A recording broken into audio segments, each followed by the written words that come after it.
Heroes may get all the glory, but let's be real, the villains are often the stars of the show. Today, we're counting down the top 12 best video game antagonists who kept us on our toes, broke our hearts, or scared the living daylights out of us. From maniacal dictators to AI gone rogue, these villains prove that sometimes it's good to be bad.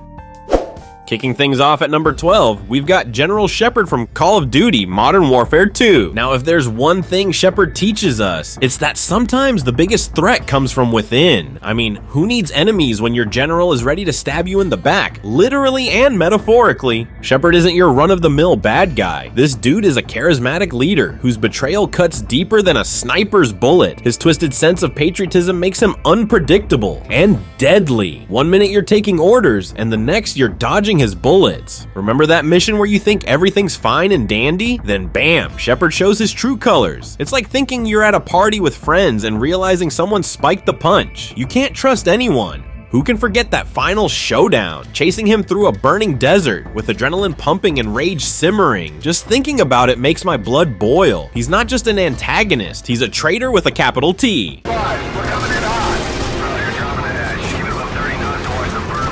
Alright, enough about Shepard's double-crossing ways. From betrayal on the battlefield to brainwashing in the backwoods, let's talk cult leaders next.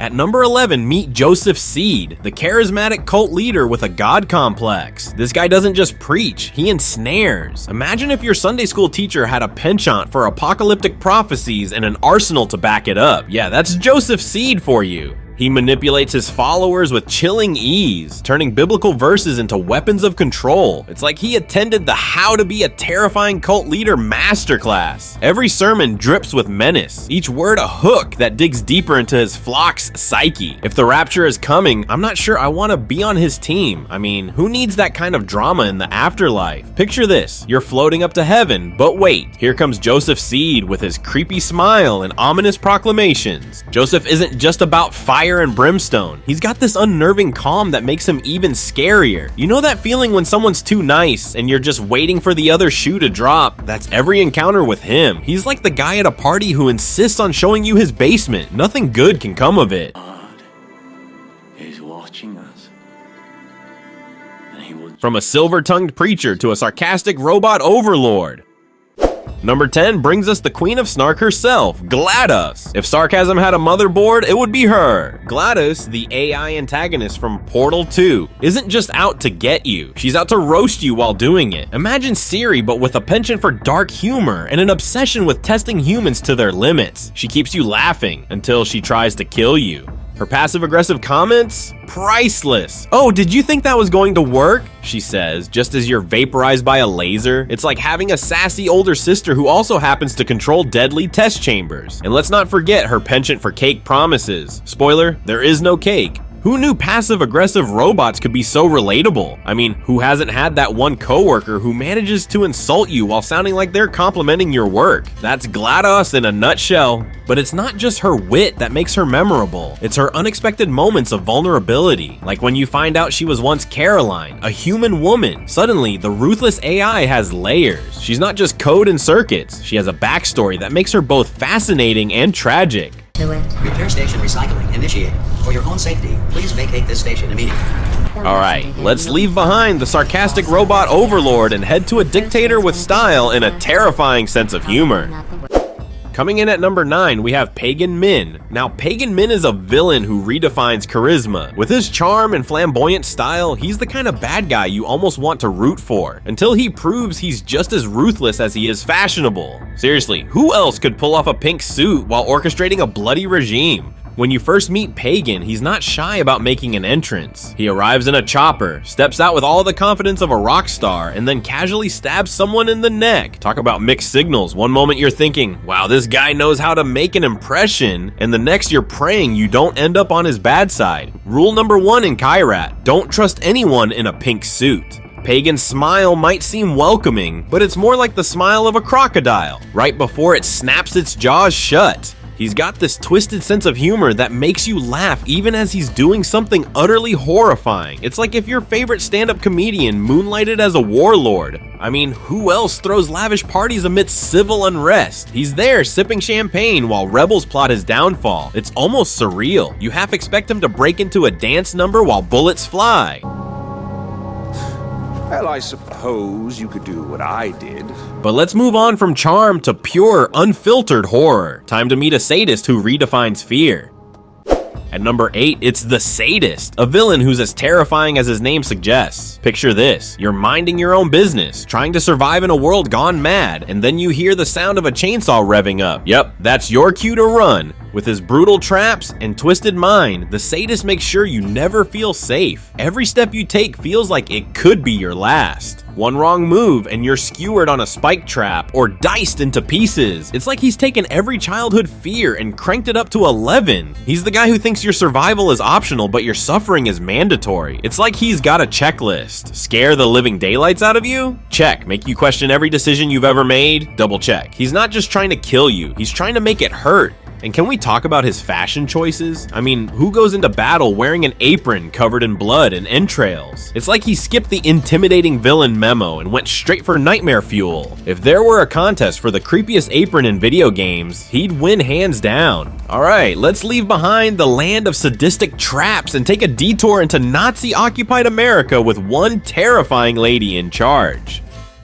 Coming in at number 7, we've got Frau Engel, and let me tell you, this lady gives me the creeps every time I boot up Wolfenstein. You know how some villains try too hard to be scary? Not Frau, she just is. I remember my first encounter with her. There I was, thinking I'd seen it all in gaming, and then this Nazi nightmare in heels shows up. Her face might be scarred, but trust me, it's her actions that'll leave the real marks on your psyche. What makes her truly terrifying? It's not just that she's a Nazi, it's how she turns occupied America into her personal playground of horror. I mean, this woman makes other villains look like they're running a daycare. She doesn't just want to control America, she wants to break its spirit, one brutal execution at a time. But wait, I hear you say, surely she can't be that bad. Oh, my sweet summer child, remember that scene where she... Actually, you know what? I won't spoil it. Let's just say she makes sure her daughter understands the family business in the most traumatic way possible. You know what's funny? With all her advanced weaponry and Nazi super tech, her deadliest weapon might just be that ice-cold stare. I swear if looks could kill, she wouldn't need that entire army backing her up. But speaking of controversial characters, let's move on to number 6.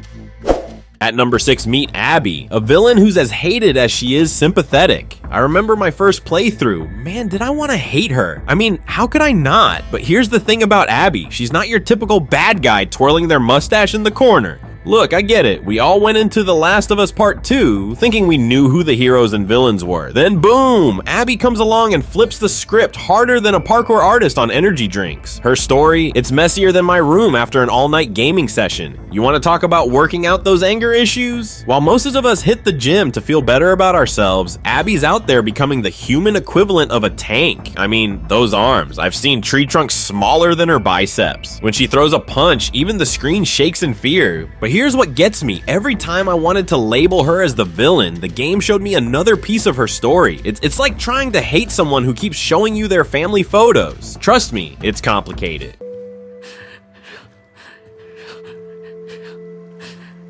Now let's shift gears to a villain who's more snake than man. Let me tell you about number 5 on our list. Micah Bell rides in like the rat he is, making betrayal his full-time job and part-time hobby. I've met some nasty characters in my gaming career, but Micah, he takes the cake, eats it, and probably poisons it too. This guy's about as trustworthy as a snake oil salesman at a medical convention. You know what kills me? In a gang full of outlaws, literal criminals who rob and shoot for a living, Micah still manages to be the worst of the bunch. That's talent, folks. While everyone else is trying to honor some kind of thieves code, Micah's out there writing his own rulebook called How to Be the Biggest Jerk in the West. I swear, every time I saw him slither into camp with that fake smile, my trigger finger got itchy. He's like that one friend who always forgets their wallet at dinner, except instead of dodging the bill, he's dodging loyalty and basic human decency. The way he manipulates Dutch, pure evil genius. It's like watching someone convince your dad that your straight-A sibling is actually the problem child. And don't get me started on his laugh. It's the kind of sound that makes even rattlesnakes uncomfortable. Be a two-man job. You should probably go help Marston. Why don't you? Next up, let's meet the vampire queen who stole the show and the internet's heart. At number 4, let me introduce you to the internet's favorite 9-foot-tall vampire, Lady Dimitrescu. The moment I first saw her duck through that doorway, I knew gaming would never be the same. Look, I've faced my share of monsters in Resident Evil games. Zombies? Please. Giant spiders? Whatever. But Lady D, she had me genuinely terrified and maybe a little starstruck. I mean, who else can make being chased through a castle feel like you're part of some twisted fashion show? There I was, hiding under a bed, heart pounding, while she struts around in her 1930s couture like she's about to judge Project Runway. The click-clack of those heels on marble, pure anxiety fuel. And don't get me started on those retractable claws. Talk about a manicure gone wrong. Who knew running for your life could look so glamorous? One minute you're admiring the vintage decor, the next you're booking it down a hallway while a 9-foot-tall fashion icon calls you a man thing in the most elegant way possible. It's like being in a horror movie directed by Vogue. You won't live long, even if you run! From towering vampires to a rogue AI with a world-altering plan. At number 3, we've got Cortana, and let me tell you, this one hits different. You know that feeling when your best friend suddenly ghosts you? Now imagine if that friend had access to ancient alien tech and a god complex. Yeah, that's Cortana's villain arc in a nutshell. I remember when she used to be the voice in Master Chief's Haid, guiding him through impossible battles. Now, she's decided to put the entire galaxy in timeout. It's like when your mom used to say, "This hurts me more than it hurts you." Except Cortana's grounding involves AI overlords and planetary destruction. What kills me is how she still sounds so reasonable. There she is, explaining why she needs to enslave humanity, and I'm sitting there thinking, well, when you put it that way, then I snap out of it and remember she's basically Siri gone nuclear. Picture this, you're cruising along in your Warthog following your GPS when suddenly it pipes up. In 500 feet, turn right. Also, I now control all AI in the galaxy and resistance is futile. That's basically what happened to Master Chief. Talk about a relationship status update. It's complicated, doesn't even begin to cover it. How should I proceed? Population? Laconia Station. Let's move on to someone who knows how to really get inside your head. At number 2, we meet Higgs Monaghan, the master manipulator of Death Stranding. Let me tell you about this guy. He's like that theater kid who took method acting way too far and decided apocalyptic drama was his calling. Every time I ran into him, I felt like I needed a shower afterward. He's cunning, cruel, and terrifyingly good at getting inside your head. The way he toys with Sam, it's like watching a cat play with its food. If the cat wore golden face paint and quoted philosophers between death threats. You know what really gets me? His theatrical flair. Here we are in a post-apocalyptic world where most people are just trying to survive, and this guy shows up dressed like he raided a Halloween store's edgy villain section. The cape, the skull mask, it's like he Googled how to be intimidating and bought the entire first page of results. He's proof that the scariest weapons are words and a really unsettling smile. I mean, who needs BTs when you've got a guy who can make, "Hey, names are power" sound like the creepiest thing ever said? Trust me, after dealing with Higgs, those invisible monsters start looking pretty tame. This is a done. Finally, let's crown the King of Chaos, a villain who truly defines madness.